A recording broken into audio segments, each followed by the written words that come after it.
السلام عليكم ورحمة الله وبركاته. كم جرتن كبجمتودا فجالسمتوني هردفتوني برسار وما الحمد لله هن نكوت نجين كي هنجارلا هن كبجارا باقي جرتن مرس نجاو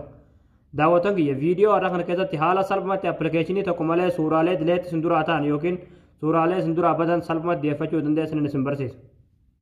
هاي دعوتن كي يا سورالة غرغرا كان دلت سندوراتان في أكاسما فيديو له غرغرا دا كان دلت سندوراتان يوكين كان سندور أبدا ديفچو داف سلبمات غرالي بالبلا كيسنا نقلتني achi booda as jalatti sarara sadeen kanneen argattu jechuudha jalarratti jalatti kilik gootu achi booda haala kanaan tarreessee isinii fide jechuudha asirratti jechuudha risk libiin filee irratti yeroo tokkoof kilik ni gootu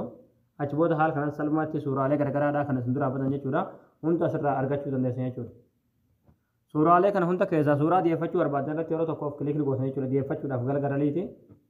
ishirratti yeroo kilik gootan jechuudha as jalatti xiyyi maramtii jirti jechuudha ishirratti yeroo tokkoof kilik ni gootanii alaatul gara galarii keessaniif ni deebi'e jechuudha kun ammas keessa hin jiru jechuudha isin galee suuraa silatti deebisuudhaas ture amma hin jiru jechuudha haala kanaan salphumatti suuraa isin dura dileet ta'an dhiyeeffachuu dandeessu yookiin argachuu dandeessu jechuudha egaa daawwattoon kiyyaa isin galee jetan abdii qabaa barnoonni keenya haraadhaa asirratti raawwataa barumsa bareedaa barumsa haaraa argachuudhaaf tuktuu keenyaaf hariyoota kan fooloo gootanii hordofuun dagatinaadha